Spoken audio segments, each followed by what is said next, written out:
Só ir passando então para vocês, só para confirmar. Então o André vai estar com vocês, né, com a disciplina, a partir já de semana que vem. E a gente já alinhou com ele, né, a sequência aí da disciplina, tá bom? Assim que a gente terminar a aula de hoje, eu vou inseri-lo no grupo de WhatsApp e automaticamente também já vou saindo, porque aí a condução da disciplina passa a ser com ele e ele vai orientando também a partir do grupo. Eu só acrescentar aqui a Maria Luísa, que eu acho que ela está chegando.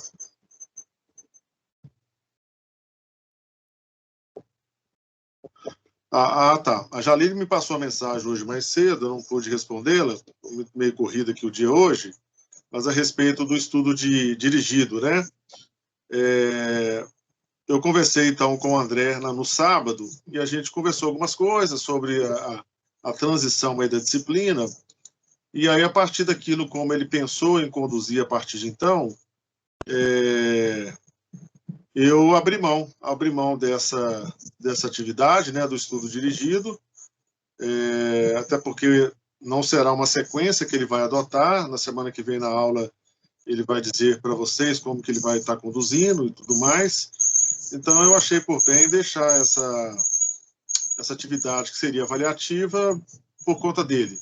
E aí ele vai distribuindo a pontuação de acordo com aquilo que ele fosse programando aí para a sequência da disciplina. Tá bom? Alguma coisa vai mudar em relação àquilo que eu tinha proposto e estava conduzindo com vocês, mas eu vou deixar para que a partir de semana que vem ele possa tá passando para vocês. Tá bom? Então, com relação a essa atividade, esse estudo dirigido, ele não vai ter, tá? Não precisa se preocupar com relação a isso.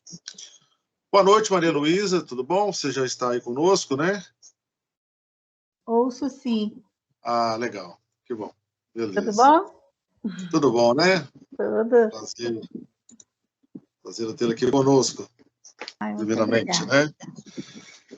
Eu acho que a gente já tem boa parte da turma já está aqui com a gente. Sim. Então, vamos começar, né? Geralmente o nosso horário, é o horário das 7, né? A gente marcou as 7h30 para dar um tempo maior. Só antes, assim, de passar a palavra para vocês, né? Para você que está como convidada nossa hoje. Então, só contextualizando, essa turma aqui é uma turma do 7º período do curso. O curso de psicologia é um curso novo. Não sei se quando você ainda estava aqui em Valadares, a gente já tinha... Você foi para BH com qual ano? Tem 2 anos. O curso já tinha começado, né? Isso. A gente começou em 2018. E essa é a primeira turma. Isso. Essa é a primeira turma, a turma do noturno. E a gente, então, está com essa disciplina de orientação profissional neste semestre. E eu até passei para você já introduzir, né? Assim, o que a gente vem discutindo, né, a parte mais histórica da orientação profissional.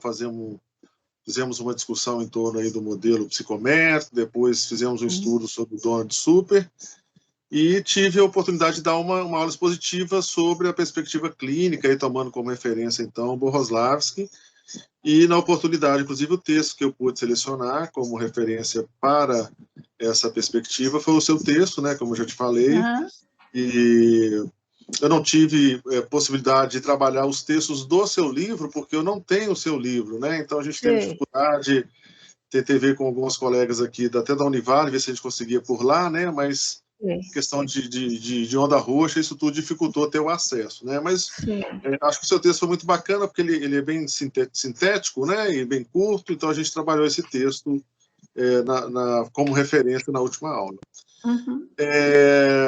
E assim, eu estou me desligando, né, da instituição, então a gente faria algumas atividades antes desse momento com você, de ouvir uma parte prática, né, um relato de um profissional. Então a gente está antecipando essa fala sem fazer os estudos dirigidos, né, e o estudo de caso, onde a gente teria a oportunidade de aprofundar um pouco mais sobre essa perspectiva. E o nosso objetivo aqui, o que eu pensei, era exatamente trazer, né, alguém que está no campo da atuação, né, da orientação profissional e nessa perspectiva clínica. É a primeira vez na disciplina que a gente vai ter aqui alguém convidado, mas eu tinha pensado na sequência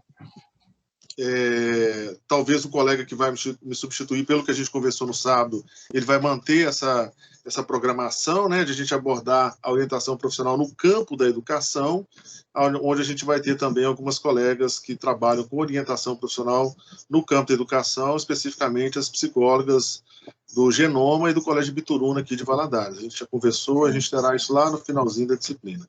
Então, é o primeiro momento que a gente está ouvindo, assim, alguém para poder falar aí da experiência da orientação profissional clínica. Então, aí eu passo, então, a palavra para você, né, para trazer um pouco da sua contribuição, agradecer mais uma vez, né, a oportunidade. A gente nunca tive oportunidade de a gente conversar pessoalmente, né, mas... É verdade.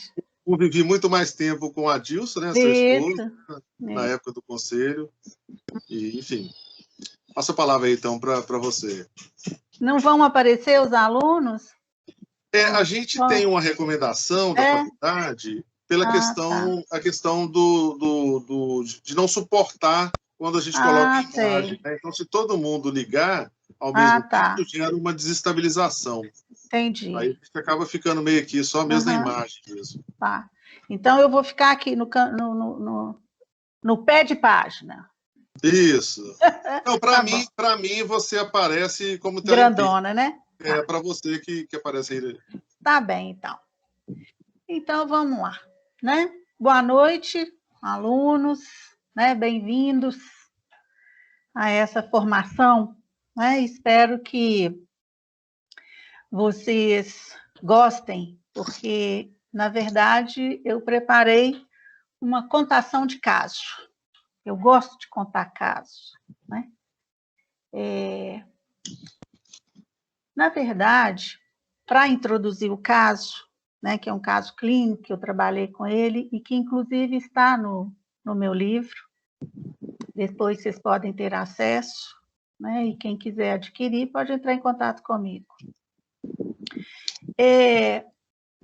Quando eu fui trabalhar com orientação profissional, não foi propriamente a escolha, foi uma circunstância, né, de vida que me fez ir para esse caminho.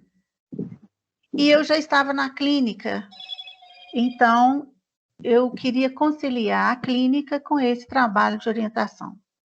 E encontrei o Bohoslavski, né? Foi o autor que me deu inicialmente o suporte para esse trabalho. E à medida que eu fui trabalhando, eu fui cavando, eu fui construindo a minha própria forma de trabalhar. Porque à medida que a gente vai ficando mais experiente, né, para não falar velho, na profissão, a gente vai tendo uma certa liberdade, uma certa autonomia para entrelaçar os conceitos, né? E foi isso que eu fiz quando eu escrevi sobre essa metodologia, né, sobre essa forma de trabalho da orientação clínica. Então, dando uma enxugada bem grande, eu queria dizer para vocês, inicialmente, que o guia, né, digamos, o método do meu trabalho, eu me ancoro na psicanálise, né, e eu organizei 6 pontos para nortear esse trabalho. Seriam 6 etapas do trabalho, né? Então, a primeira etapa é o que eu chamei de etapa de exploração. Então, é quando o cliente chega e eu tenho que responder a seguinte questão: quem é esse sujeito? Né? O que ele veio fazer aqui, verdadeiramente? Aí vocês podem falar assim, ela é louca, ele foi lá para fazer orientação profissional. Não. Muita gente chega querendo outras coisas, por exemplo, uma terapia. Às vezes ele chega porque a escola sugeriu, porque o pai e a mãe estão mandando, né? Então, nem sempre o sujeito vai porque ele quer. Então, nós temos que ficar atento a isso, porque a maneira como ele entra no trabalho vai determinar como o trabalho vai ser feito. Então, na exploração, eu vou ter que fazer um panorama desse sujeito, né? Eu vou ter que fazer uma hipótese diagnóstica, né? E eu vou ter que fazer um prognóstico. Esse sujeito está apto a desenvolver esse trabalho? Será que ele dá conta? Né? Será que ele tem chance de escolher? Então, esse primeiro contato, ele é muito significativo. Ele é muito importante para o profissional da abordagem clínica. Porque é quando a gente vai pescando todos os detalhes para montar esse panorama sobre o sujeito. Então, qualquer detalhe que ele nos der é extremamente importante, tá? Coisas do cotidiano que são importantes, não precisa de nada mirabolante. Como que ele navega na internet, o gosto dele por esportes, por comida, por roupa, o olhar dele quando ele está numa fila de banco, né? Hoje a gente quase nem vai a banco, mas quando ele está numa fila qualquer, lá no supermercado, onde que ele dirige o olhar? Né? Se ele não tiver com o celular, porque se ele tiver com o celular, ele entra e vai navegar.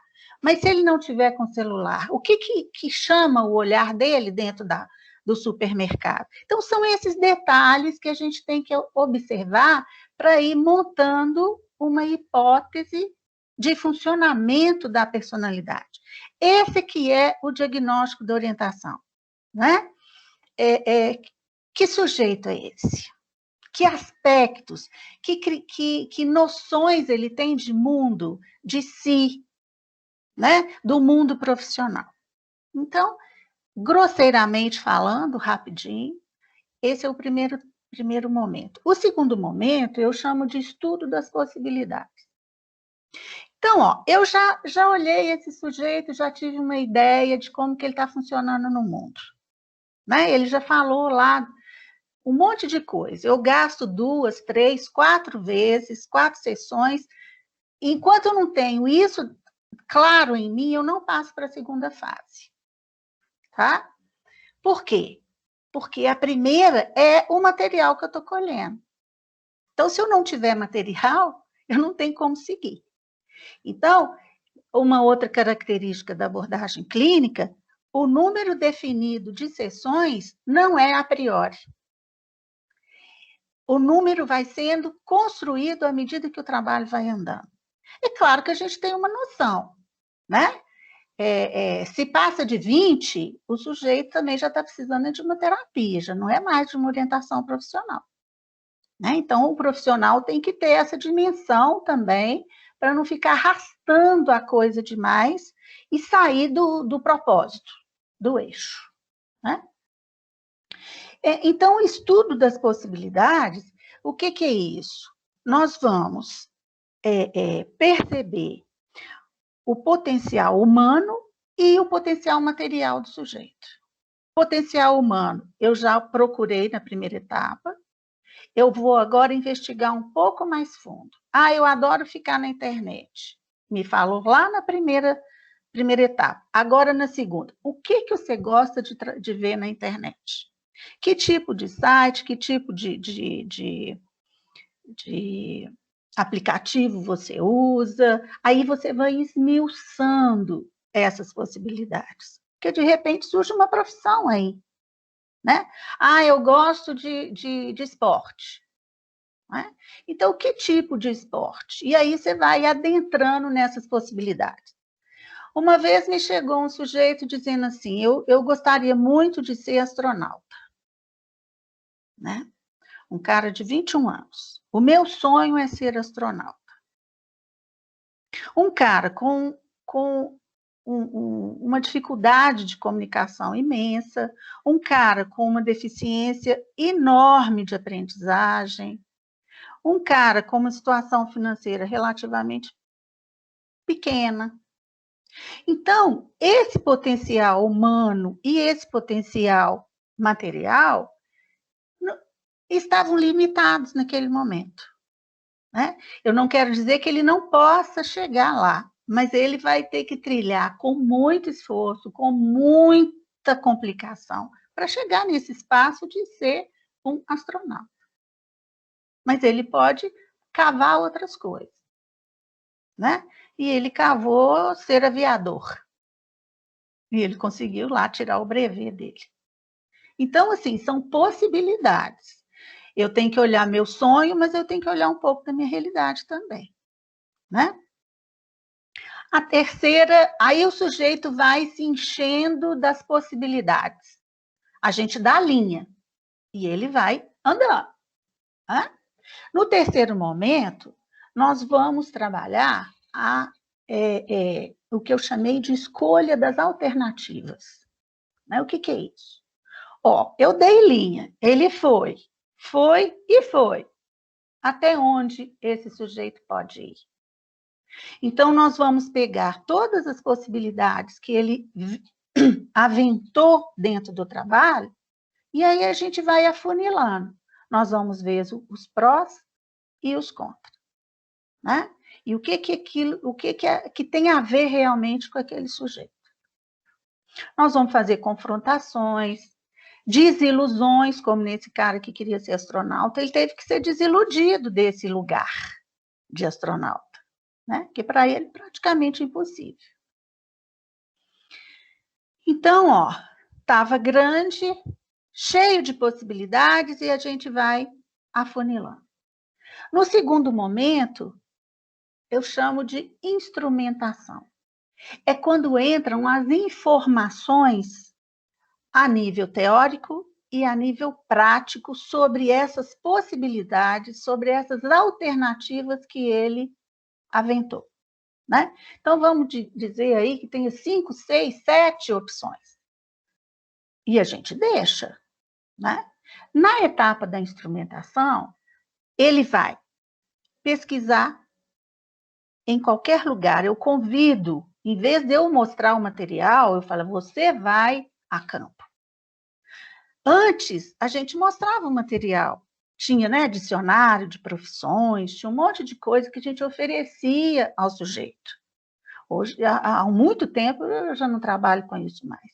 Faz parte do trabalho o orientando ir à luta, buscar o material que lhe interessa. E aí a gente vai percebendo onde ele tem mais interesse. Ele vai visitar escolas, ele vai, a gente sugere que assista a aulas, converse com o pessoal do curso, do início e do final do curso, converse com professores, vá aos locais de trabalho, converse com profissionais da área. Quanto mais, melhor. E tudo que ele vai trazendo, né, esses materiais que ele vai trazendo, nós vamos trabalhando. Né? O que é bom, o que não é. Ah, não, eu fiquei desiludido quando eu vi o futuro da profissão, quando eu vi o que fazia, quando eu vi como é que era pegar na massa lá. Não, isso não é para mim, não. Quando eu vi o local de trabalho, não, Deus me livre. Né? Ou então o olhinho brilha. Eu adoro ver o olhinho brilhar. Ali tem um desejo. Se o olho brilha, se o sujeito fala com encantamento, ali mora um desejo, que às vezes ele nem reconhece, né? E a sexta etapa, que eu chamo de integração, é quando o sujeito vai fazer a costura de tudo que apareceu na orientação e ele vai agora afunilar um pouco mais, né? Nem sempre a escolha é por uma coisa. O sujeito humano, ele tem muitas possibilidades. É uma crueldade falar, eu nasci só para fazer isso. Eu acho que é muito pobre. Normalmente, nós podemos fazer muitas coisas, né? Inclusive, a minha própria filha, ela teve uma dificuldade imensa de escolher, porque ela gostava de um monte de coisa, né? Ela gostava de várias áreas, ela gostava de diversas profissões, ela falava, então eu não tenho como escolher. Aí deu pane, né? Porque tinha que escolher um. Falei, não, tem que escolher um. Né? Você pode apostar em uma, duas, 3 profissões. Né? E nesse tempo da integração, a gente trabalha com orientando também a elaboração do luto. Luto pelo que ele deixou de escolher. Porque, às vezes, na cabeça, a fantasia é tão grande de que eu posso ser tanta coisa, e realmente pode, mas quando eu opto por um caminho, eu tenho que deixar o outro. Né? Não tem jeito de eu seguir 2 caminhos ao mesmo tempo. Tem jeito de eu fazer 2 cursos ao mesmo tempo. Isso tem, 2, 3, 4. Né? Mas você vai ter que fazer um direcionamento, escolher áreas provavelmente um pouco mais afins, para que você dê conta de exercer essa profissão. Né? É muito difícil você querer ser um engenheiro e você exercer advocacia.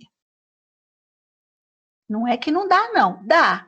Mas tem hora que vai dar muito nó no seu dia a dia, se você quiser ser um bom profissional. Né?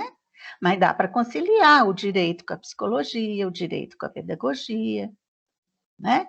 Dá eu conheço profissionais maravilhosos do direito que fizeram psicologia para assessorar. Né? E eles têm uma qualidade de trabalho que supera muitos outros, porque eles abriram a mente para perceber aquele sujeito dentro do direito. Né? Então, na instrumentação, o funil está mais fechado, né? Já está passando lá pelo buraquinho, o sujeito começa a fazer planos. Que planos? Para eu conseguir isso, o que eu tenho que fazer?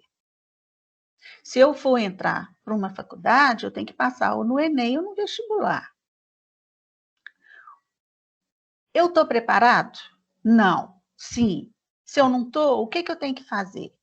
Tem gente que a gente vai ter que ensinar como estudar. Tem muitos alunos que não sabem estudar. Né? Então, até isso faz parte do trabalho da orientação. Fazer um plano de estudo, um plano de metas, né? Por exemplo, em 2 meses eu vou fazer isso, depois fazer aquilo, depois fazer aquilo outro. Né? Buscar as faculdades onde tem aquilo, que às vezes não tem na cidade dele. Se não tem, como que eu vou articular para ir para um outro lugar? Isso também faz parte da instrumentação, né? Da integração. Né? Contar aos pais, ou ao marido, ou a quem quer que seja, assumir que quer aquilo. Porque muitas vezes a gente quer coisas diferentes, né, das pessoas que nos orientam, que cuidam da gente, no caso aí dos pais. Né? Então, assumir isso, às vezes, é penoso. Né? Então, com essas 6 etapas, a gente parte para o segundo momento. Eu não sei se vai ter alguma pergunta. Como é que vai ser? Eles fazem pergunta agora ou no final, ou não tem? Como é que é? Eu vou deixar para o final, mas pode deixar em aberto, caso alguém queira fazer uma pergunta, eu acho que não tem problema, acho que pode até ser enriquecedor, né? Para esse momento aí, tem alguma questão? Porque eu falei muito rapidinho, mas é para aproveitar o horário com o caso, né? Deixa eu colocar uma pergunta, então, Maria Luísa, porque é um campo assim que eu não tenho experiência, né? Então eu tenho algumas dúvidas. Isso pode ajudar também até em trazer algumas questões. Essas etapas que você menciona, se refere sempre ao orientando, né? Uhum. Esse momento cabe também a participação, a entrada dos pais, ou em algum outro momento isso aparece? Ou você vai trazer isso mais à frente? Não sei se eu estou adiantando também alguma coisa. Não. No trabalho que eu realizo, eu priorizo o cliente. Os pais são convidados se o cliente deseja. Né? Se ele falar, eu queria, por exemplo, falar para os meus pais aqui, porque se eu falar lá em casa, eles podem não gostar, pode ter uma reação difícil, e eu queria que eles viessem para eu contar aqui consigo. Pode ser? Claro que pode. Né? Mas a iniciativa tem que partir do cliente. Ou, às vezes, do pai e da mãe, ou de um ou de outro. Mas aí tem que ter a permissão do cliente. Falou, sua mãe me ligou falando que ela quer vir aqui conversar comigo. O que você acha? Né? Se o cliente falar, não, deixa eu terminar o trabalho, minha mãe é bico demais, eu não quero que ela venha, não. Aí eu falo, olha, não é o momento ainda, vamos terminar o trabalho e tal. Né? Eu não posso quebrar essa confiança. Sim. Né? Porque, às vezes, o cliente está indo na contramão do pai e da mãe. E é muito comum, quando a família percebe que ele está indo no caminho diferente do que foi idealizado para ele, a mãe e o pai querem interferir no trabalho. E, às vezes, interfere tanto que tira. Deixa de pagar, boicota, arruma outro profissional, né? E fala, fulano de tal vai aplicar teste, eu acho que é muito mais simples, mais fácil, mais rápido.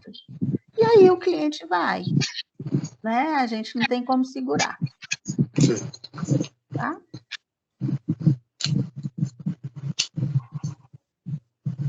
Mais alguma? Posso ir para o caos? Vamos lá. Eu vou trazer o caso de um rapaz que eu chamei de Marcos. Marcos tinha 17 anos, era o primeiro filho de um casal bem-sucedido. A mãe era professora de um colégio e o pai era um advogado. Um casal harmônico, né? O Marcos tinha uma irmã de 15 anos e vivia em guerra com essa irmã, né? A irmã era muito mais ativa, muito mais... brigava pelas coisas que ela queria, né? E o Marcos era um sujeito mais pacato, um pouco mais submisso, né? Bem comportado. E esse menino entrou em pânico quando ele começou a pensar que tinha que fazer uma escolha. Ele estava no último ano do ensino médio, né? E a família não falava o que ele devia fazer, não, explicitamente. Mas implicitamente eles achavam que devia seguir uma carreira bem-sucedida, que desse um certo status, né? E ele ficou em pânico, porque ele achava que ele não tinha condições para escolher. Então, ele chegou com alguns sintomas bem significativos, né? Ele chegou queixando de perda das coisas, ele perdia caderno, livro, chave, ele perdia a bolsa, ele perdia uma série de coisas, né, de uns 2, 3 meses para cá. Ele estava com uma ansiedade imensa, estava dormindo direito, ele estava mais agressivo nos esportes, ele fazia esportes, e ele percebeu que às vezes ele estava xingando os colegas, brigando muito com a irmã. E ele tinha uma namoradinha, e ele virou para ela e falou assim, ô fulana, gosto muito de você, te amo, mas eu não tenho condição de casar com você, então a gente vai terminar. A menina falou assim, você tá louco, Marcos? Eu tô no conselho, mas não tô pensando em casamento, não, nós somos novos. Ela era da sala dele. Nós temos 17 anos. Ele falou, não, mas eu não tenho como arcar com as responsabilidades de uma vida adulta. Isso também foi sintomático. E outras coisas mais. Então, ele chegou, assim, com uma baixa estima, dizendo que ele não tinha condição de escolher, né? Então, eu fui explorando esse universo dele e encontrei justamente o oposto. Um cara super rico psicologicamente, um cara muito inteligente, com muitas habilidades, mas ele não se reconhecia nesse lugar, né? Ele achava que ele não tinha nada disso e que ele não conseguiria nunca fazer uma escolha. E as primeiras opções que ele trouxe foram o direito, que era do pai, né? A engenharia, que era do avô. O avô era muito próximo do Marcos e tinha também uma carreira bem-sucedida.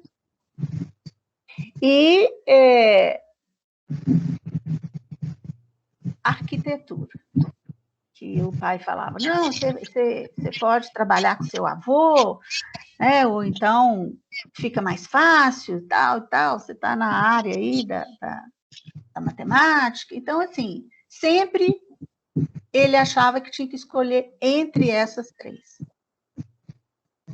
E à medida que o trabalho foi aumentando, foi caminhando, né, esse menino foi aumentando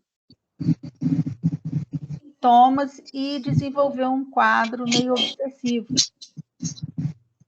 de lavar a mão, de repetição, né? E aí eu falei, eu vou olhar isso, né? Cuidar um pouco dessa ansiedade, dessa angústia que estava brotando. E ele, eu já tinha pesquisado as possibilidades dele. Só para dar um parênteses aqui, eu não uso teste vocacional, tá? Eu acho que dá para você puxar do cliente, dá para você explorar, dá para você ir atrás, conversando com ele e investigando o dia a dia dele. Então, tudo que o teste vai dar, a gente pega através da palavra. E quando o sujeito fala sobre ele, ele se escuta. E a gente tem a possibilidade de usar aquela fala e pensar aquilo e fazê-lo refletir sobre o que ele está falando. Então, é muito legal ver o sujeito se mostrando nas dobras da fala, né? Nas entrelinhas do seu discurso. Então, no início eu usava os testes, depois eu falei, não precisa, né? Não tem necessidade. E fica muito mais rico, e assim, eu sou encantada, né? Então, eu acho que é uma ferramenta, a palavra é uma ferramenta maravilhosa, né? Então, não precisa de outro.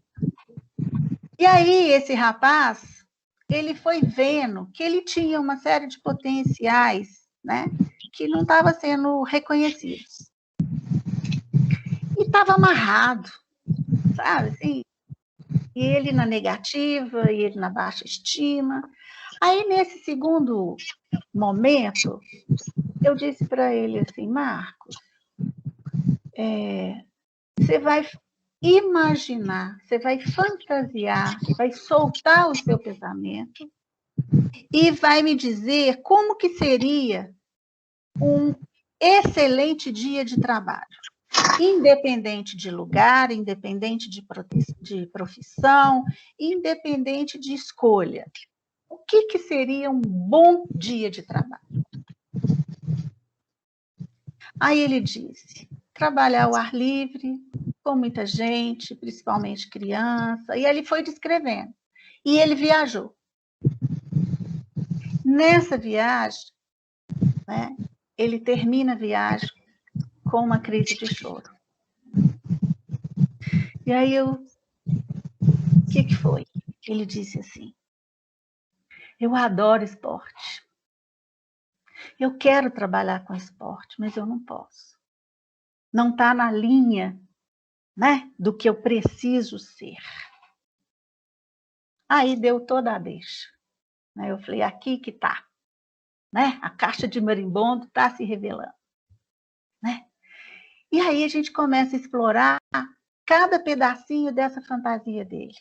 Ar livre, onde que seria ar livre? Aí ele vai falando. Né? Com muita gente. Que gente é essa? Aí eu vou dando corda, né, para essa fantasia dele, né? E ele entra e termina dizendo, no fundo, eu quero trabalhar com esporte. Eu quero fazer educação física. Mas eu não posso. Eu não posso ser professor. Porque meu pai vai falar que professor ganha pouco e não tem status. Então, o trabalho, a partir daí, teve um outro foco, que foi, por que você não pode ser? né? Será que vale a pena trabalhar numa coisa que você não gosta? Né? Será que sua família não vai ficar feliz se você estiver feliz? Aí você vai criando situações de confrontação, né, para que esse sujeito possa se ver possível naquele caminho. Né? Então, a gente vai ver o potencial humano dele, o potencial material, ele tinha tudo. Né? A gente vai ver entrar nos prós e nos contras das profissões que ele estava trazendo no início, né? Que eram as profissões lá que a família achava que era ideal para ele. Né? E aí ele vai descartando e vai ficando só a educação física. E nós começamos a trabalhar. O que é a educação física? Quais as possibilidades da educação física? Como que você poderia ter mais sucesso dentro desse ramo? Né? E aí ele vai ficando com o olhinho brilhante. Né? E um dia ele chega e fala assim, escrevi uma carta para o meu avô. Deixa eu ver se está aqui. Escrevi a carta para o meu avô. O avô era o grande pai mesmo da família, sabe? E eu estou procurando aqui ver se eu estou com um pedacinho da carta aqui para eu ler para vocês. Aí ele fala, escrevi uma carta para o meu avô porque eu não dou conta de falar para ele. Olha aqui. Ele não dava conta de falar para o avô de que ele estava escolhendo. E uma coisa também que ficou muito clara durante o trabalho da orientação dele é que ele tinha medo de ser adulto. Ele tinha medo da responsabilidade do mundo adulto. Porque o pai era muito Caxias, o avô era super Caxias, a mãe também era Caxias. Então, eles levavam a profissão tão a sério que o Marcos incorporou como se fosse só peso. Né? Ele não via satisfação na profissão. A mãe chegava cansada, o pai chegava cansado, o avô reclamava. Então, ele falava assim, meu Deus, eu não quero isso para mim. Né? Não é à toa que ele termina com a namorada também. Né? Ó, eu não posso casar, então vamos terminar por aqui, porque eu não quero o mundo adulto. Né? O mundo adulto, para ele, era um mundo só de responsabilidade, onde não existia prazer. Né? E isso teve que ser muito trabalhado com ele, para que ele pudesse vislumbrar o prazer no fazer ocupacional. Porque eu acho que, se não conjugar essas duas coisas, a gente não dá conta. A gente vai ser um mau profissional, né? A gente vai sofrer para trabalhar. Por isso que tem a síndrome do domingo à tarde, né? E a síndrome da sexta-feira, né? Oba! Amanhã é sábado, não tem que trabalhar. Agora a maioria tem, né? Todo mundo em casa trabalha sábado, domingo, né? Mas assim, sexta-feira eu vou ficar livre. Livre de quê? Do meu trabalho. Tá? Então, se eu preciso ficar livre, é porque eu não estou tão satisfeita assim. E domingo à tarde, muita gente fica de bode domingo à tarde. Dá pau. Por quê? A segunda-feira chegou. É só dar uma dormidinha e a segunda-feira chegou. E vai começar tudo de novo, aquele peso, aquela obrigação. Né? Então, na orientação clínica, a gente cuida muito disso, para que a escolha não seja um peso, para que o sujeito se manifeste ali, para que o sujeito esteja feliz, né? Porque o exercício da profissão não é só ganhar dinheiro. Você tem que ganhar dinheiro, mas a realização profissional tem que te dar um bem-estar a nível de desejo. Senão você está ferrado. né? E aí que acontecem os grandes sintomas, as doenças, né, de trabalho, as depressões, né, até que inviabilizam o exercício profissional, né? Então, ele começou a ver que era possível ser feliz. Ele estava querendo trabalhar com criança ao ar livre, pulando, julgando, então era um aspecto que ele não conhecia da profissão, né?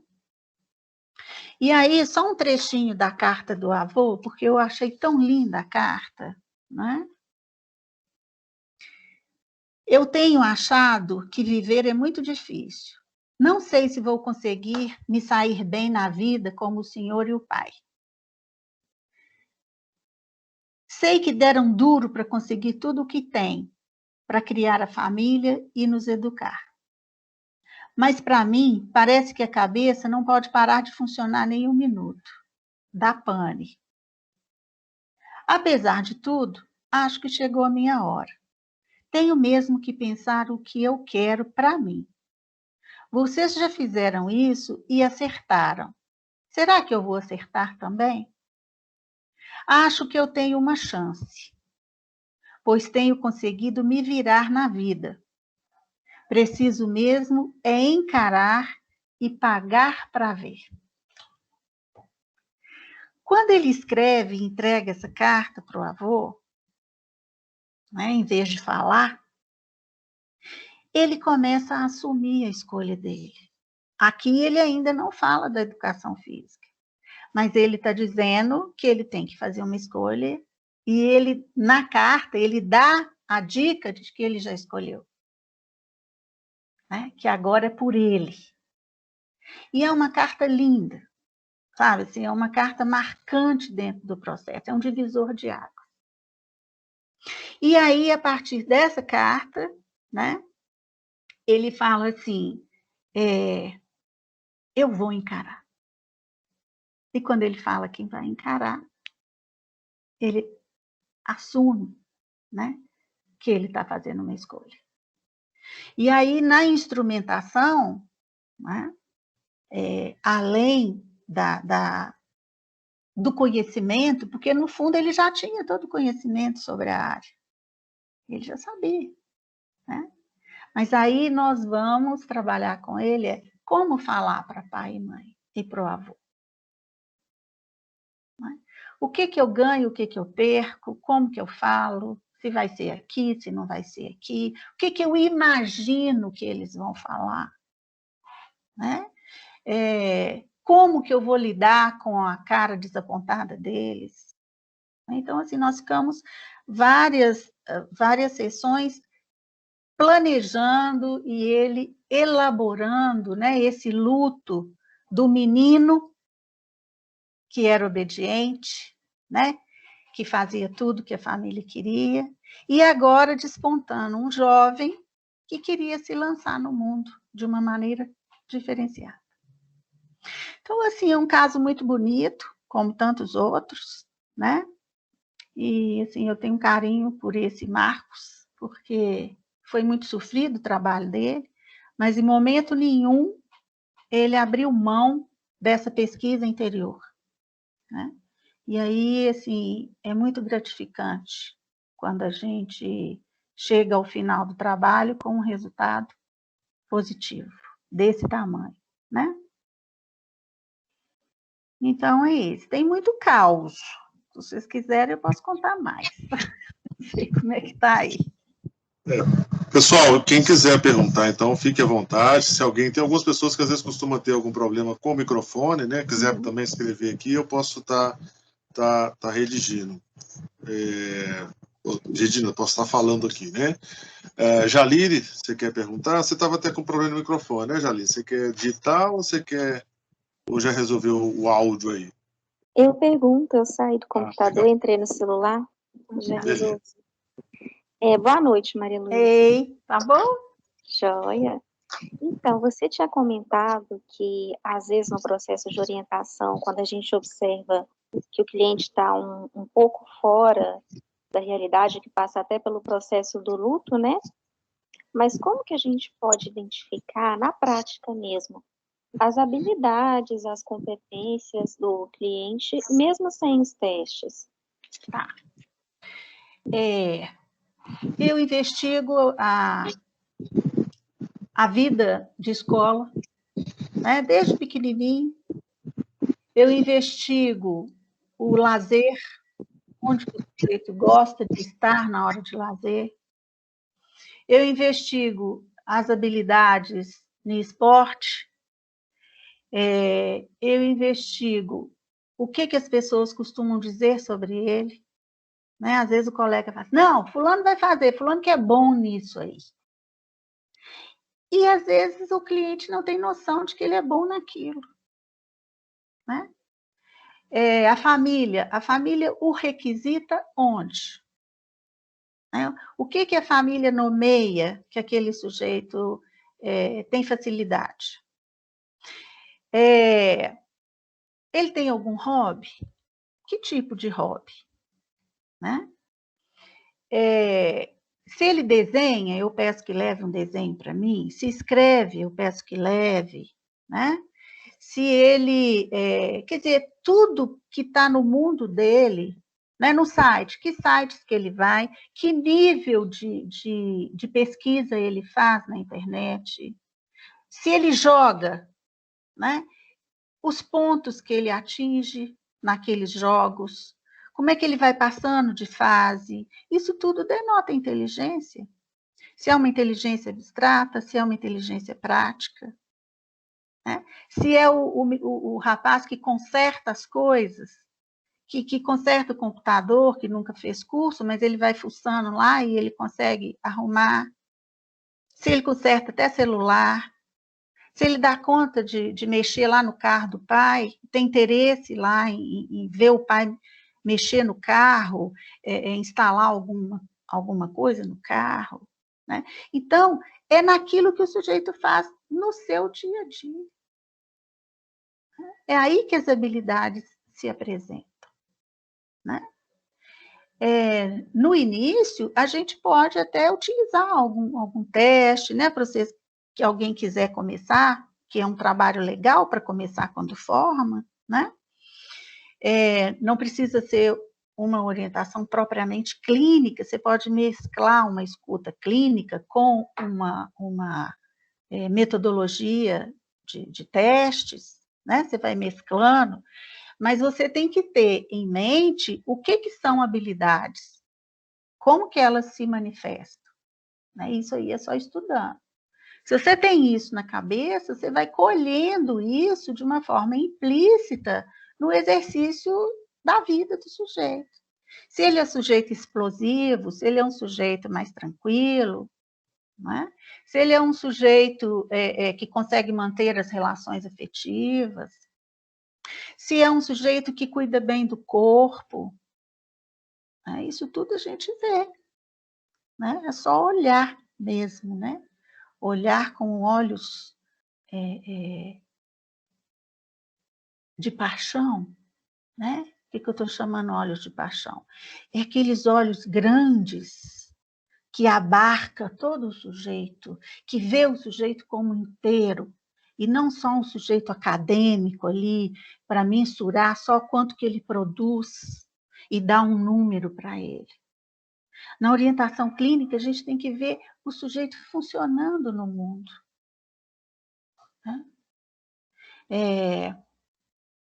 Que tipo de amigos que ele tem, que tipo de festa que ele frequenta, né? Onde que ele assenta na sala de aula, se ele consegue tirar dúvidas na sala com o professor, ou se ele não tem coragem de perguntar, se ele é um cara que confronta o professor, ou se ele argumenta com o professor, com o pai, com a mãe, com o irmão. Isso tudo são detalhes que compõem o exercício de habilidades. É muita coisa. Muita. Respondi? Sim, com certeza. Muito obrigada. Danila, você quer perguntar? Levantou aí a mãozinha. Quero sim, Marcos. Boa noite. Oi, Dalila. A Maria Luísa falou, né, que você falou. Estou falando como se eu não estivesse falando diretamente com você. Perdão. Você falando, eu fiquei um pouco curiosa com relação à questão dos testes, né? Você fala que um momento você iniciou, né, utilizando, e depois você disse que não viu mais essa necessidade. Eu queria, assim, compreender melhor, né, como que você tomou, assim, essa decisão, vamos dizer assim, em que momento, né, você viu que não havia mais necessidade, assim, né? Olha, como eu disse no início, a orientação caiu de paraquedas na minha vida profissional. Eu dava aula numa faculdade, a faculdade passou por uma reestruturação do currículo e o diretor chegou para mim e falou assim, ou você pega mais uma disciplina, ou nós vamos ter que te dispensar, porque só a psicanálise não dá. Você tem que pegar essa matéria, porque não tem ninguém para dar. Nós temos que aproveitar o material humano que nós temos, e eu não vou contratar mais ninguém só para dar uma disciplina. Então, foi uma política da escola que estava juntando várias, aumentando a carga horária de todo mundo para fazer um corpo docente menor. E aí eu não queria ficar desempregada, né? Eu estava começando a minha carreira, e eu já estava feliz de estar dando aula numa faculdade, né? E eu falei, eu pego. E aí eu fiquei doida, né? Porque eu tive um mês para preparar. Então, eu fui buscar a ajuda de uma ex-professora, de onde eu tinha estudado, né? E ela me deu uma série de dicas. Como eu estava tomando contato com o Bohuslavski a primeira vez, eu ainda não me sentia madura o suficiente para trabalhar só com a clínica, embora eu fosse clínica, né? Eu já era terapeuta há muitos anos, mas era novo. Então, eu fui fazendo essa escuta clínica e fui usando, assim, coisas bem leves, por exemplo, inventário de interesse, né? Que dá um material para você trabalhar, dá para você investigar. Então, assim, os outros testes de personalidade, eu nunca trabalhei. Esses outros testes da bateria DAT, CEPA, essas coisas, eu nunca gostei mesmo, não, né? Mas os inventários de interesse eu usei. Só que eu fui percebendo, na medida em que eu fui estudando e me preparando, né? Com 1 ano e meio, por exemplo, eu acho que foi 1 ano e meio, 3 semestres, eu percebi que com a conversa rendia muito mais. Eu percebi que quando eu usava o teste, os clientes falavam assim, mas o teste deu, como se não fosse ele que tivesse feito. Como se fosse uma mágica que eu estivesse colhendo algo dele, sendo que ele não sabia direito de onde que saiu aquilo. E aí eu fui sacando isso, eu falei, gente, eu vou tentar investigar essas coisas sem o teste, né? E consegui. E achei que era o meu lugar, né? Tem clientes que chegam e te pedem um teste. Se você não aplicar um teste nele, ele vai embora. Por quê? Socialmente falando, a gente está meio padronizado. Orientação profissional tem que ter teste. Isso é uma história. Vocês devem ter visto a história aí, né? Então, se o cliente finca o pé e pede o teste, e às vezes ele até fala, se não tiver teste, eu não vou querer, não. Aí eu aplico o inventário de interesse, para que o cliente fique e faça o trabalho. Mas, depois que eu aplico, ele dá uma relaxada. E fala, já aplicou um teste? Então, aí eu vou trabalhar com ele do jeito que eu acho que seria melhor. O teste fica sendo uma técnica, né? Fica sendo um modo de chegar àquele sujeito. Né? Então, assim, tem muitos anos, muitos mesmo, que eu não utilizo nem inventário de interesse. Né? Porque aí eu digo para o cliente, olha, meu trabalho é esse. Né? É como se eu estivesse dizendo para ele, é nisso que eu acredito. Né? E, felizmente, eu pude bancar isso. E perdi alguns clientes também. Né? Porque eu não quis aplicar um teste. Maria Luísa, essa necessidade do teste já mostra até uma característica do cliente também? Por exemplo, gostar de dados quantitativos? Sim, com certeza. Não é que eu vou confrontá-lo e falar, não. Eu vou tentar mostrá-lo, né? Eu vou tentar conduzi-lo para que ele veja que isso não é formalmente necessário. Entendeu? É uma habilidade de ir levando o sujeito para entender a dinâmica dele. Mas tem alguns que, às vezes o cliente topa, mas a mãe ou o pai fala, não, eu quero que aplique o teste, porque depois eu quero ver. Entendeu? Então, a gente enfrenta esse tipo de coisa. Como uma... Não, pode concluir. Eu queria fazer umas perguntas aqui. Não, pode fazer. Não, eu achei interessante, vou retomar aqui a carta, né? Um dos textos que você leu, o Marcos, né, o Xará, ele vai direcionar ao pai e ao avô como alguém que acertou. Mas me parece que um acertou no sentido do sucesso, né? Do sucesso financeiro. E o que parece que ele faz, o movimento que ele vai fazer a partir da orientação vocacional clínica é o encontro não necessariamente com o sucesso, mas com o desejo, com aquilo que para os pais talvez possa ser insucesso. Se é que eles, a gente pode ver que eles não tinham prazer naquelas práticas, reclamavam e tudo mais, né?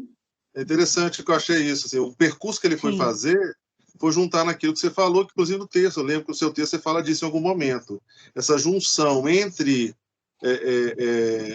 a qualidade técnica e o prazer por fazer isso. Sim, né? É o ideal, né? É isso. Deveria ser o ideal para todo mundo. Aí é quase que o discurso comum das pessoas. A relação com o trabalho, em geral, ela é desprazerosa, né? Uma coisa que você tem que... Né? E a gente pode mudar isso. Não significa que você vai trabalhar o final de semana 24 horas. Sim. Mas que também você possa não desejar aí aquilo que é o trabalho. Uma outra questão que eu queria colocar, eu tinha perguntado anteriormente a questão dos pais durante os processos, né, de entrevista, de entrada, né? Você localizou que é mais o sujeito, e esses pais, quando entram, também tem que ter aí o desejo desse orientando. Porque eu me lembrei aqui também, a partir da história do Marcos, porque nós fizemos uma enquete, cada aluno fez aí da disciplina com um psicólogo, e numa das perguntas lá fala disso, assim, né? O quanto que a sua família interferiu na sua escolha profissional. Quase que 90% foram afirmando que não teve interferência nenhuma. E assim, no dia eu até falei com a gente guarda essa frase, porque um dia a gente vai precisar voltar nela para poder, né, abrir isso aí. O que significa isso, né? Porque é na sutileza, né? É nos detalhes que esse pai vai se fazendo presente, assim. Quer dizer, eu fico pensando, se o Marcos não tivesse passado por um processo de orientação profissional clínica, talvez ele teria escolhido o direito, né, e a engenharia. O direito ou engenharia, com certeza. E se alguém perguntasse para ele a interferência dos pais, talvez ele dissesse que não houve. Sim. De tamanho colado que essas coisas, que as pessoas às vezes não conseguem desprender, que aquilo que é uma escolha que ele fala que é dele, muitas vezes não é. Eu acho que o interessante da orientação vocacional clínica é convidar o sujeito a ver de onde que vem essas escolhas, né? De que lugar que ele está falando, né? E outra coisa, só para citar aqui, que eu fiquei curioso quando você traz a questão, você até falou, isso aí não está desconectado do caso, né? que é a questão quando ele vai fazer o término do relacionamento com a namorada por uma projeção lá do futuro, né, do casamento, assim. E eu fiquei pensando, assim, quando você vai trazer o caso dele, o quanto que aparece a figura masculina. Sim. A mãe, pelo menos, não apareceu enquanto alguma profissão dele. Isso fala de alguma coisa do caso, assim, que a gente possa explorar? Sim. Na verdade, a problemática, né, existencial do Marcos era a consolidação da identidade masculina. Ele estava no momento assim, eu sou homem, e agora? Entendeu? E que tipo de homem que eu vou ser? Igual o papai ou igual o vovô? Né? Então, assim, a mãe é uma mãe assim, carinhosa, uma mãe que dá colo, mas no momento ela estava mais na dela mesmo.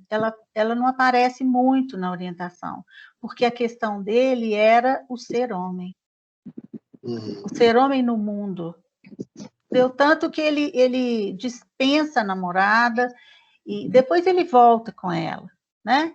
Ele briga com a irmã, ele fala com a irmã, não quero conversar com você, não entra no meu quarto é meu, ou seja, ele precisava de um tempo para ele se ver como homem funcionando no mundo. E ele teve que reavaliar esses modelos que ele tinha, né? É uma questão. Não tem como fazer uma escolha profissional sem uma consolidação da identidade pessoal. Isso está agarradinho assim, ó. Né? Se eu não sei quem eu sou e o que eu quero para mim, eu não consigo vislumbrar uma realização ocupacional. É aí que muita coisa embola. Porque eu acho que eu quero o sucesso, é a carreira que dá dinheiro, eu quero uma projeção, eu quero um monte de coisa, mas eu esqueço de olhar para mim. Né? Eu fico muito no superficial. Quando eu dava essa disciplina, eu dei muitos anos essa disciplina, antes de entrar na teoria, eu trabalhava com os alunos. Como é que foi a escolha deles para a psicologia? Né? E assim, tinha gente que sofria, tinha gente que chorava, tinha gente que falava que não tinha nada a ver, que estava ali por N motivos. Teve gente que abandonou o curso e me agradeceu porque estava abandonando e ia correr atrás do que queria. Então, eu fazia essa sensibilização para ver o tanto que é importante isso na vida de um sujeito. Né? Escolher uma carreira não é coisa fácil. Ainda mais no mundo de hoje, né? Onde os apelos são imensos, de todos os lados. Né? Ainda mais se essa escolha ela vai acontecer nesse momento aí também turbulento, né? Da adolescência, Sim. Essas coisas, então se misturam bastante, né? Eu acho uma maldade escolher profissão nessa época. Acho uma maldade. O sujeito não está preparado. A grande maioria não está em condições psicológicas de escolher uma carreira.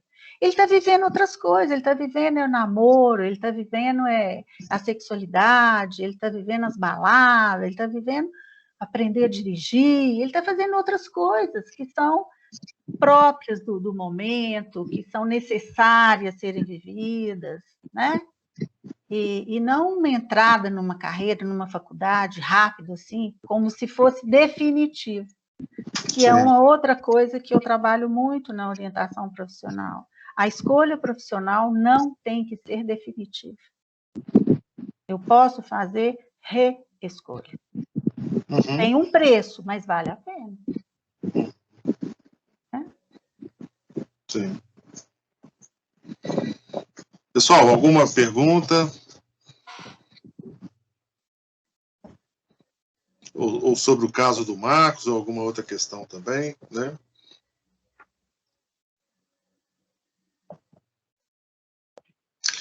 Daria tempo, Maria Luiz, de mais um causo? Se for enxuto, dá. Vamos lá. É o caso Cecília, já que nós estamos falando de problema, né? Cecília, uma mulher casada com 2 filhos, dentista, já há alguns anos na profissão, e de uma origem muito simples. A família dela toda se uniu para pagar o curso para ela, que ela não, na cidade dela não tinha federal, e ela não tinha como ir para um outro lugar, por N motivos. E a família resolveu bancar esse curso para que ela tivesse sucesso, para que ela ganhasse muito e subisse na vida. Principalmente instigada pela mãe, que era uma pessoa do lar, submissa ao marido, né? E queria que a filha fizesse algo que ela nunca fez, né? Ela, a mãe, nunca fez. E essa Cecília se forma e conhece o marido dela também no meio, né? E era um casal que estava dando certo, né? Com 2 filhinhos, até que os clientes da Cecília começaram a sumir. Os clientes começavam o tratamento, não voltavam, faziam o orçamento, não voltavam, e o consultório dela foi esvaziando, esvaziando, e ela entrou em pânico. E aí ela falou, mas o que está acontecendo? Né? Por que isso está acontecendo? E ela ficava no consultório com vergonha de ir para casa, né? De assumir que não tinha cliente. E quanto mais tempo ela ficava no consultório sem cliente, pingados, né? Mais a angústia existencial dela aumentava. Até que um dia, na véspera do aniversário dela, ela ficou muitas horas no consultório. Saía da sala, ia para o corredor, ficava olhando para ver se via gente, se via movimento. Voltava para a sala e teve uma crise de choro. E dessa crise de choro ela falou, vou embora, não aguento mais ficar aqui.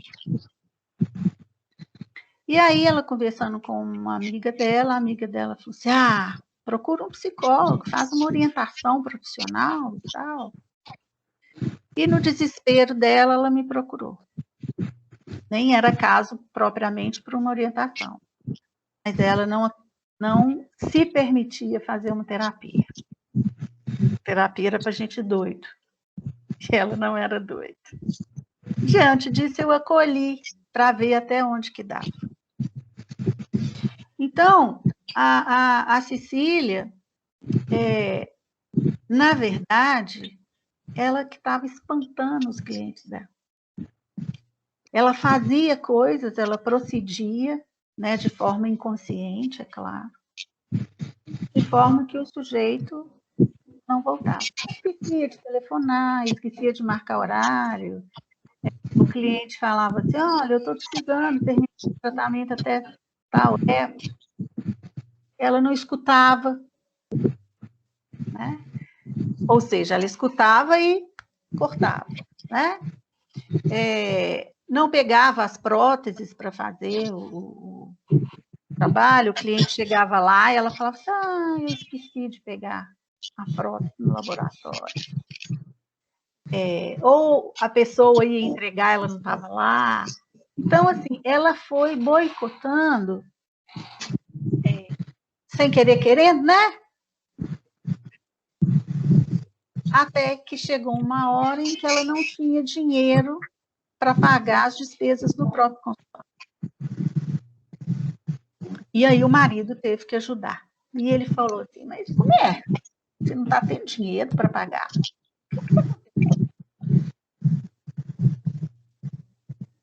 Aí ela abriu o jogo e tal, e ele falou, não, nós vamos dar um jeito, né? E ele fez todo aquele discurso, né, de distribuir cartão, de entrar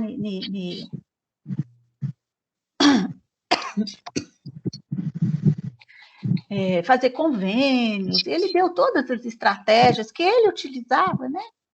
É da área também, para que ela tivesse maior sucesso. Mas ela não foi atrás de nenhuma dessas estratégias, né? Aí ela veio me procurar e só chorava, né? E dizendo, eu não sei, ela sempre falava assim, eu não sei o que eu estou fazendo lá. E aí eu perguntei para ela, o que você está fazendo? Ela falou assim, estou à toa, estou esperando algo acontecer. Então, a palavra é muito poderosa. Se a gente escuta a palavra, a gente acha o que tem. Então, tudo que ela falava, eu pegava, né, para devolver para ela, para que ela pensasse.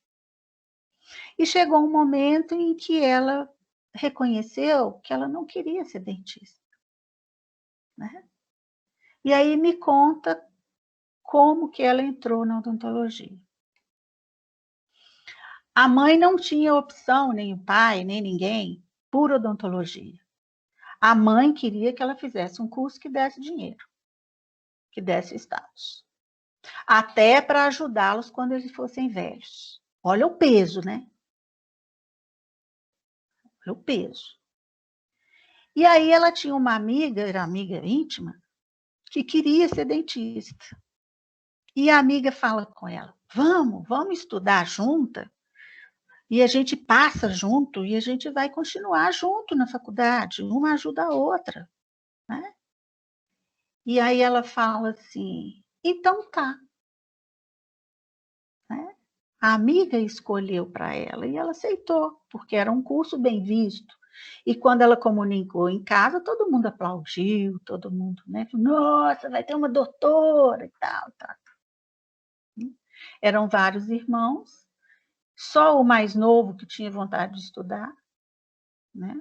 O mais novo estava, nesse tempo, ele estava fazendo exército, servindo no exército. E logo que ele entrou na faculdade, ela passou a pagar a faculdade para ele, como uma forma de retribuir já, né, o que a família tinha feito por ela.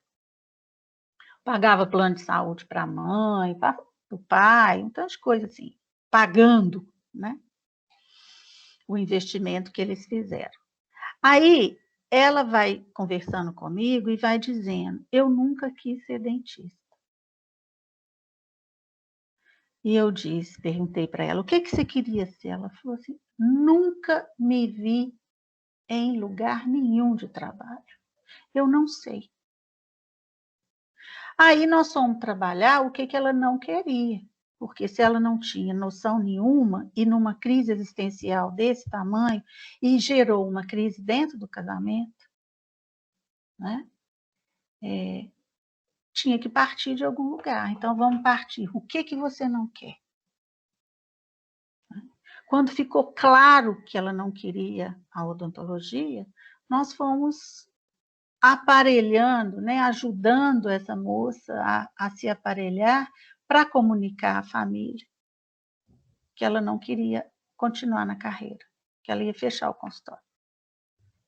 E foi um drama, né? Porque o marido não aceitou, né? Ela gastou, acho que 2 meses, se não me engano, para contar para a mãe e para o pai. Né? A mãe e o pai não aceitaram, falaram, você é doida, né? Depois de tanto gastar, né? Depois desse exame todo, né? Como é que você faz isso? Fica atendendo só um pouquinho de manhã, né? Quer dizer, não abandona, não. Mas ela peita, né? E ela compra a briga, com muito sofrimento, né? Sofrimento assim, do marido ficar sem conversar com ela vários dias, né? E aí um dia ela vira para ele e fala assim, eu preciso da sua ajuda. Eu quero sua ajuda para desmontar o consultório, para vender ou alugar. Me ajuda, porque eu não vou voltar mais.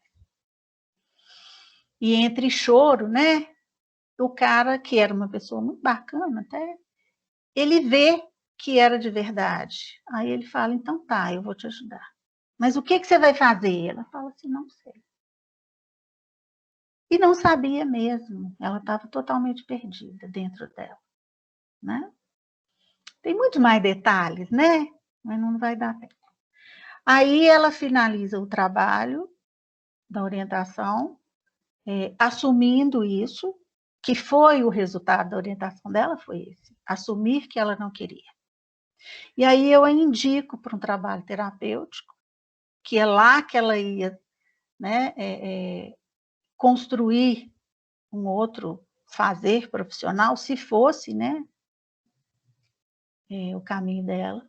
E nesse momento ela já aceita. Ela fala assim, você me indica alguém? Eu falo, indico. Na mesma semana que eu indiquei, ela procurou. E quando ela voltou para o fechamento da orientação, ela já tinha ido à primeira sessão da terapia dela. Né?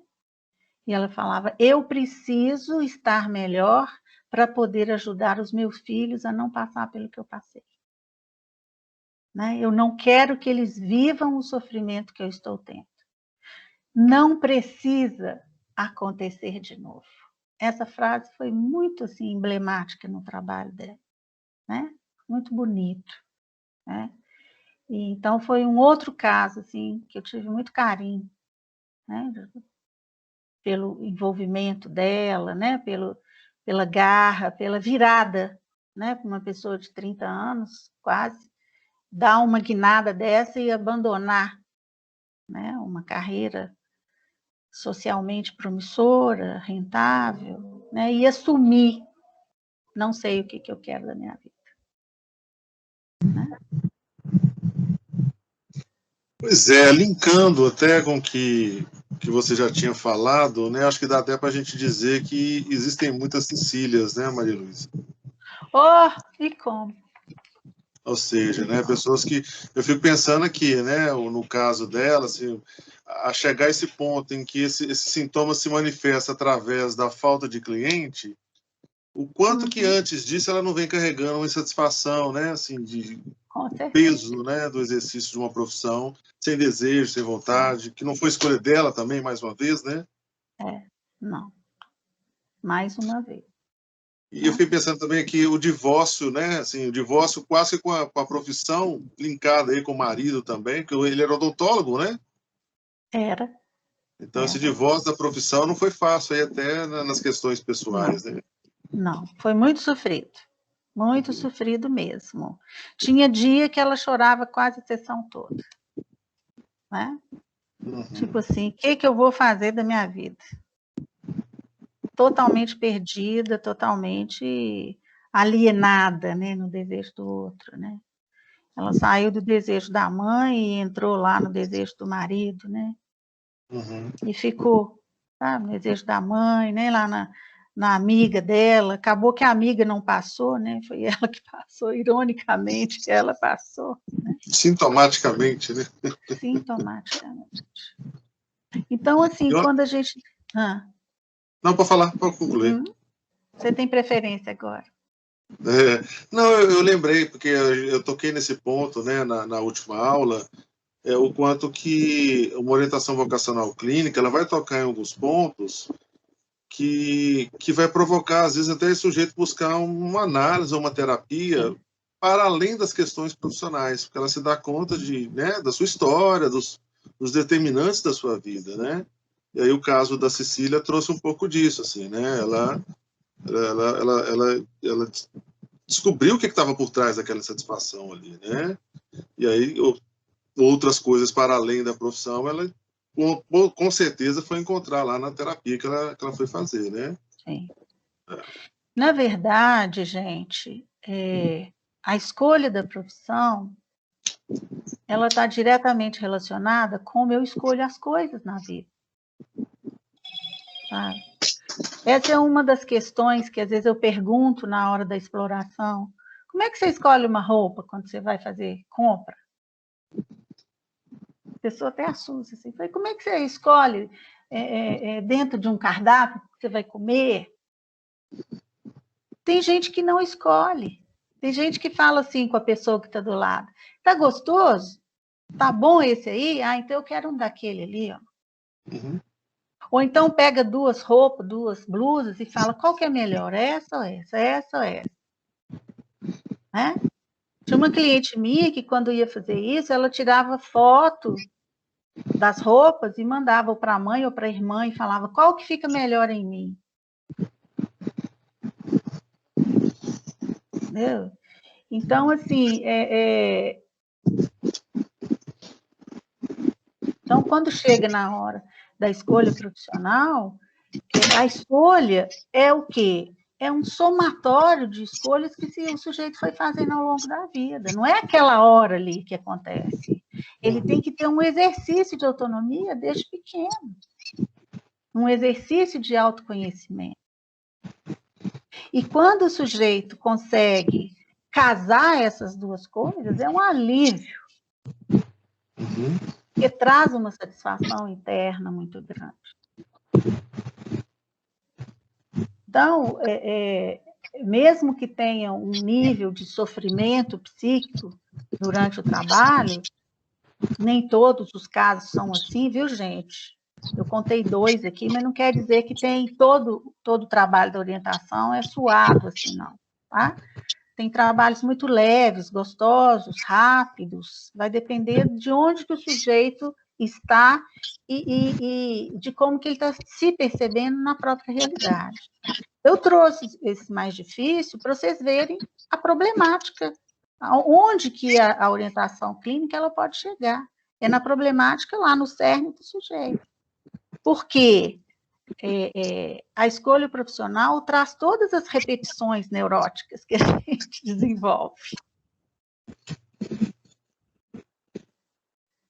Então, se a gente puder ajudar esse sujeito, é uma maravilha. É uma maravilha. É muito lindo, sabe, ver o sujeito desabrochando e fazendo escolha e dando certo na profissão. Né? De vez em quando, uns mandam recado para mim, eu encontro na rua e falo, Maria Luísa, né? Formei, casei. E dando sentido às escolhas também, né? Que é o ponto importante, né? Muito legal. Essa é a satisfação além do dinheiro.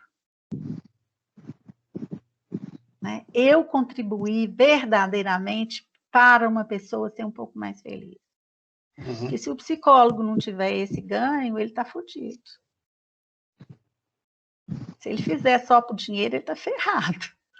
Coitado de quem cair na mão dele. Essa aí é um caminho que a gente tem que pensar muito na hora da escolha de ser um psicólogo. Não só psicólogo, né? Eu acho que qualquer profissional. Mas o psicólogo mais ainda, porque ele está mexendo com gente. Né? E às vezes ele pode ajudar a determinar a escolha de uma pessoa na vida. Seja fazendo terapia, seja na escolha profissional, seja dentro de uma carreira de uma empresa. Né? Seja num hospital, onde o psicólogo estiver, ele tem um poder muito grande de empurrar alguém para um lado ou para o outro. Isso é muito sério. Né? Não sei se essa turma já pensou sobre isso. Vem pensando. Que bom.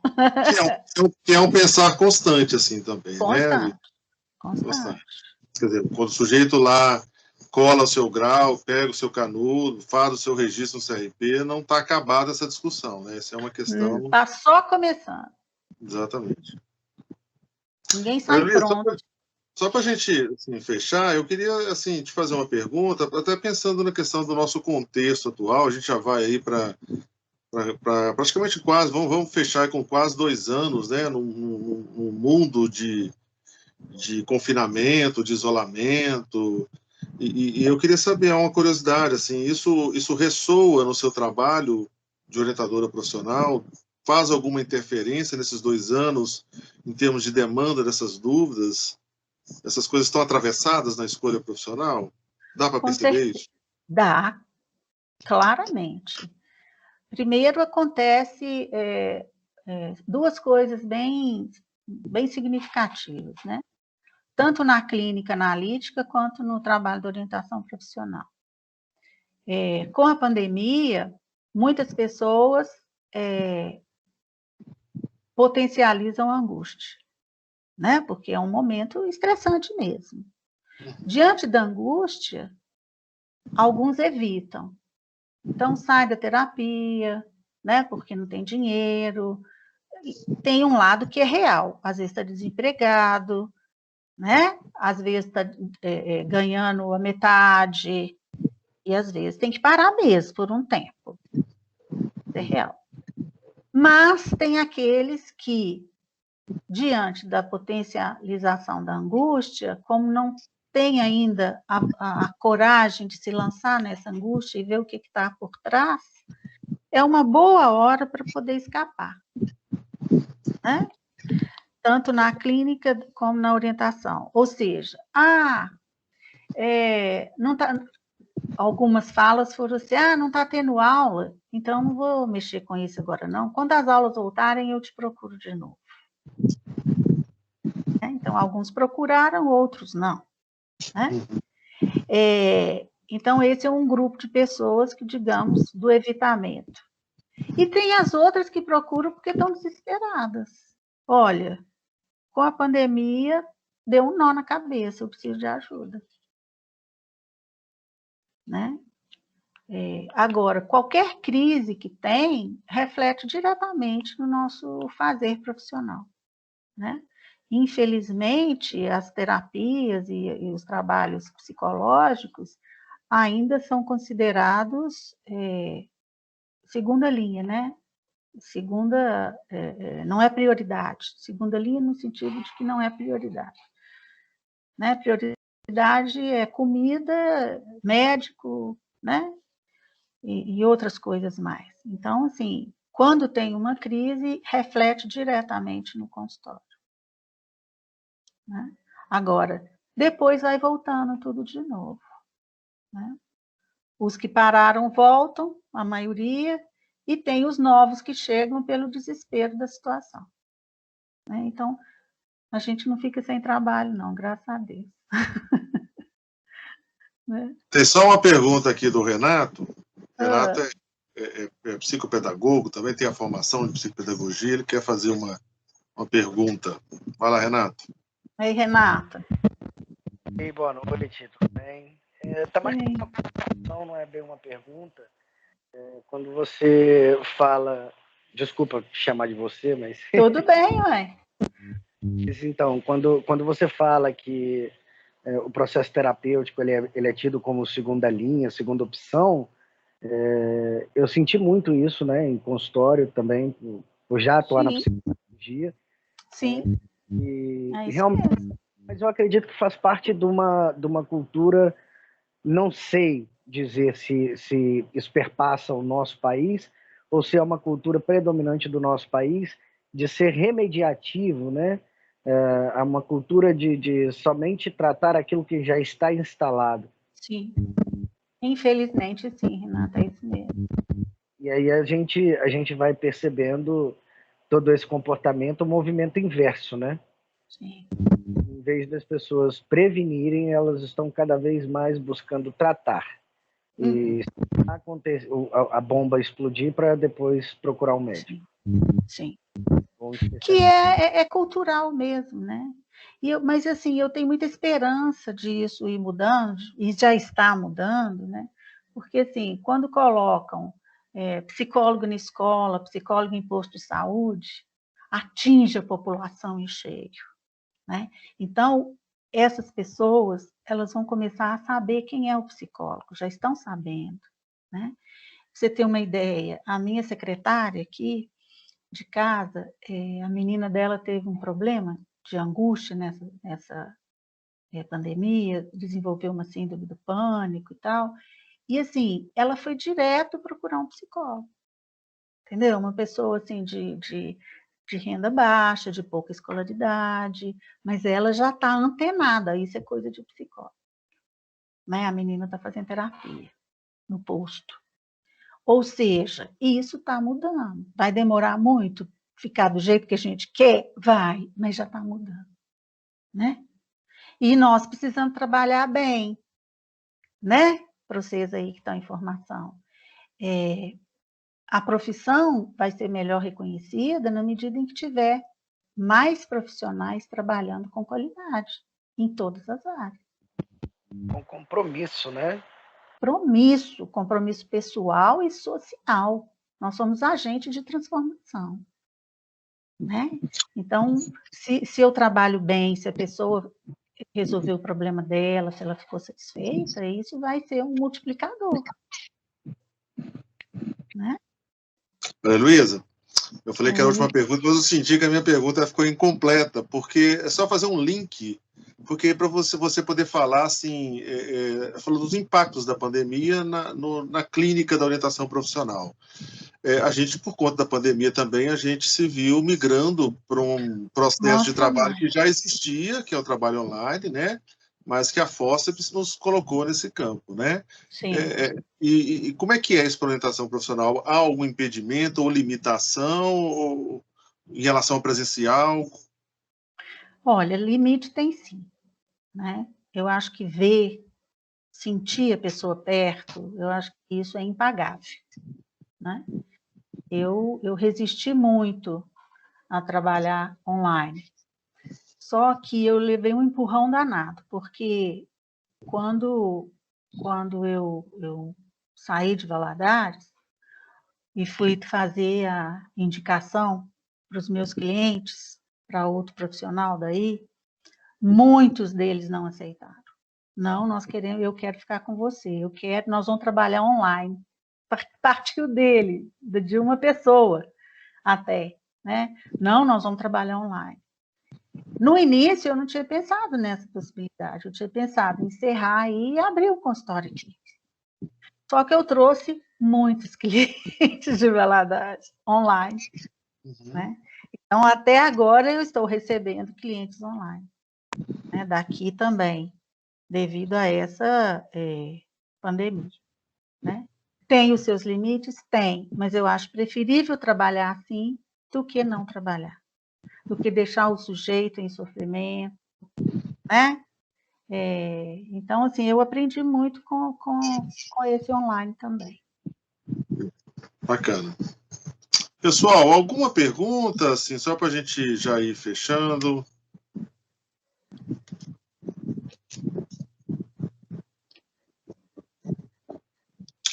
Acho que não.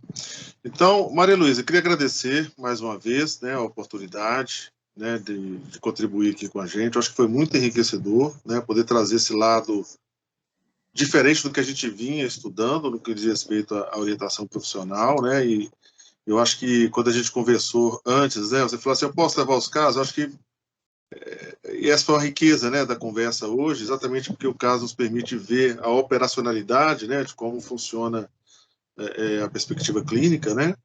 Então, eu queria agradecer aí mais uma vez pela oportunidade para fechar esse conteúdo aí da orientação vocacional clínica para aqui para a nossa turma. Tá bom? Um abraço aí. Eu agradeço o convite. Tá. Espero que tenha levantado algumas questões aí para o pessoal pensar, né? Sim. E, assim, isso que eu falei para vocês, rapidinho, é o material de um semestre de curso. Uhum. Né? Então, assim, eu passei um telegrama, né? E nos telegramas ficam faltando coisas, né? Então, quem tiver interesse, procura mais, entra em contato comigo, né? Posso passar os seus contatos, obviamente, né? Para quem pode. Já tinha até passado, né? Não sei se está aqui a Rayane, né? A Rayane tinha perguntado alguma coisa, eu tinha passado a indicação do seu livro lá na segunda aula, me parece, né? Uhum. Mas depois eu socializo aí com a turma, seu WhatsApp.